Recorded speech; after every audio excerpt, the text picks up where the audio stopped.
సమాజం కోసం స్వచ్ఛ పాలిటిక్స్ అనే నినాదంతో 123 స్వచ్ఛ పాలిటిక్స్ కార్యక్రమం ప్రారంభమైంది. ఈ కార్యక్రమంలో లోక్సత్తా వ్యవస్థాపకులు జయప్రకాష్ నారాయణ ప్రస్తుతానికి మాట్లాడుతున్నారు. లైవ్ లో చూద్దాం. నిజాయితీగా కూర్చుంటే ఓట్లేమని చాలా నిజాయితీగా ఓటర్లు కూడా చెప్తున్నారు. చాలా ఊళ్ళలో నిజమా కదా? వాడు వచ్చి డబ్బులు పంచలేదు సార్ మేము ఓటుకి వెళ్ళమని చెప్పనే వాళ్ళు ఉన్నారు అది ఊళ్ళో. కాబట్టి ఓ పరిస్థితి వచ్చింది. దాని నుంచి బయటపడాలి అంటే దామాషా పద్ధతి వస్తే అవసరం ఉండదు. సమర్థులు నిజాయితీ పనులు ఎన్నికే అవకాశం పెరుగుతుంది. వ్యవస్థలో అపశృతులు తొలగించి మార్చడానికి ఒక మార్గం ఏర్పడుతుంది. అందుకోసం దామాషా పద్ధతి. అదని తేలిక కాదు. చేయడం చాలా తేలికే కానీ ఒకప్పుడు చాలా సులభం. ఒక 12 ఏళ్ల క్రితం. ఈవేళ నరేంద్ర మోదీ గారు ఎక్కడ పోయినా గెలిచేస్తుంటే ఆయన ఎందుకు ఒప్పుకుంటాడు? కాబట్టి వాళ్ళకి నష్టం లేని రీతిలో చేయాలి. దేశానికి మంచి జరిగే రీతిలో అక్కడ కూర్చున్నాడు నష్టం రీతిలో చేయాలి. ఆ వివరాలకు నేను వెళ్ళను. రెండోది రాష్ట్రాలలో ప్రత్యక్ష ఎన్నిక. ఎందుకంటున్నామంటే అసలు వాళ్ళు ఓటేసేదే కేసీఆర్ను చూసి చంద్రబాబును చూసి జయలలితను చూసి తప్ప ఎమ్మెల్యేని చూసి ఎవడో ఓటేట్లా. అవునా కదా? ఎలాగో ప్రజల మనస్సుల్లో ఉంది నాయకుడిని చూసి ఓటే.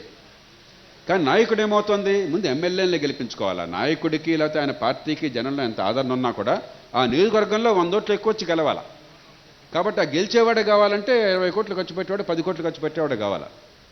ఈ పార్టీ ఆ పార్టీ తేడా ఉన్నదా?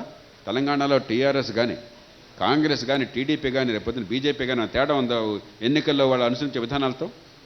ఆంధ్రప్రదేశ్లో టీడీపీ కానీ వైకాపా కానీ తేడా ఏమైనా ఉందా? అదే మనుషులు అదే పద్ధతులు. ఊరికే ఆ లేబుల్ మారుతుంది సందర్భాన్ని బట్టి, అంతే కదా? కాబట్టి ఇవాళ నాయకుడి మీద నమ్మకం ఉన్నా నాయకురాల మీద పార్టీ మీద నమ్మకం ఉన్నా జనం సిద్ధంగా ఉన్నా కూడా ఇక్కడ ఈ సామంతరాజులు కావాలి. వాడు ఖర్చు పెట్టేవాడు కావాలా. కుల ఆధిపత్యం కావాలి. వాడు నానా తంటాలు పడాలి. ఖర్చు పెట్టి గెలవాలి. అంత ఖర్చు పెట్టి గెలిచాక వాడు సార్ మంచి పరిపాలన ఇవ్వండి సార్ కేసీఆర్ గారు నేను మౌనంగా కూర్చుంటాను మీరు చెప్పినట్టు చేతెత్తాను అంటాడా? మరి ఇంత 20 కోట్లు 10 కోట్లు ఖర్చు పెట్టాను నా సంగతి ఏంటి? కాబట్టి నేను చెప్పినోడికి పోస్టింగ్ వేయాలి. నాకు ఇష్టం లేని తీసేయాలా. నాకు చెప్పినోడికి కాంట్రాక్టులు కావాలా. పదవులు వాళ్ళకి కట్టబెట్టాలా. అన్నీ నాకు జరగాలి. లేకపోతే మేమందరం కలిసి నేను దింతేస్తాం. దాంతో ఏంది పరిపాలన అంతా అస్తవ్యస్తం అయిపోయింది. ప్రత్యక్షంగా ఎన్నుకుంటే ఈ గొడవ ఉండదు. వీళ్ళు ఆయన దింపేయలేరు. సమాజంలో అత్యుత్తముల్ని ఎవరైనా సరే ఎవరు పనికొస్తారు బెస్ట్ అంటే వాళ్ళ మంత్రులుగా పెట్టి వాళ్ళతో పని చేయించుకోవచ్చు. ఇష్టం లేదు వాళ్ళు తీసిపారేయచ్చు. వివిధ రంగాల్లో సమర్థులు బోల్డ్ మంది ఉన్నారు. వాళ్ళు రాజకీయాలు ఉండకపోవచ్చు. రోజువారీ పరిపాలనలో జోక్యం ఎమ్మెల్యేలు చేసుకుని వాడు ట్రాన్స్ఫర్ చేయి కాంట్రాక్ట్ నాకు ఇచ్చే పోలీస్ స్టేషన్లో కేసు పెట్టు తీసే అని చెప్పి అడిగే అవకాశం ఉండదు. ఎందుకంటే వాడి పని వేరు వీళ్ళ పని వేరు. ఇవాళ రెండు కలకలకం అయిపోయినాయి. చట్టం చేసేవాడు చట్టం చేయాలి. పరిపాలించేవాడు పరిపాలించు. చట్టం చేయడం పరిపాలించడం గందరగోళం అయిపోయింది. కలిసిపోయింది. ఇది లేకుండా పోతుంది. ఇవాళ మన పంచాయతీలు మున్సిపాలిటీలు బలపడాలంటే ఎమ్మెల్యేలు అడ్డుపడుతున్నారు. ఎందుకంటే మాకు పోటీ వస్తారు మనకెందుకు గొడవ అని చెప్పని. రేపొద్దున వాడు అడ్డుకోలేడు. ఎక్కడికక్కడ ఏ ఊరికి ఆవుడు మనం జనం నిర్ణయించుకోవచ్చు. మన ఊళ్ళో మనం నిర్ణయించవచ్చు. కాబట్టి ఈ రకమైన మార్పులకి ఇది అవకాశం పలుకుతుంది. అది జాతీయ స్థాయిలో నేను వ్యతిరేకిస్తున్నాను. ఎందుకంటే ఇంత పెద్ద దేశంలో ఇన్ని భాషలు ఉన్న దేశంలో గందరగోళం అయిపోతుంది.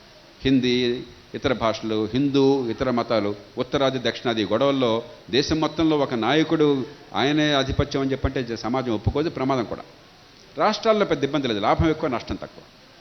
మూడోది స్థానికంగా ప్రభుత్వాలకి బాగా బలాన్ని ఇవ్వాలి.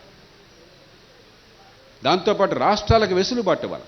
కేసీఆర్ ఎన్నికైనా కూడా చాలా విషయాలు రాజ్యాంగంలో వాళ్ళు గట్టిగా పెట్టించారు. ఆయన చేతిలో లేదు. లేకపోతే కేంద్రం చట్టాలు చేసి దాని ప్రకారం చేయాలి. విద్యా హక్కు చట్టం చెత్త చట్టం కానీ దాని ప్రకారం నడవాలి. కాబట్టి ఈ పెద్ద మార్పులు నేను ఇందాక చెప్పినట్టుగా ఇవేవి పర్ఫెక్ట్ కాదు. దాన్ని జాగ్రత్తగా మన పరిస్థితికి అనుకూలంగా జాగ్రత్తగా మనం మలుచుకోవాలి. మన అవసరాలకు అనుగుణంగా.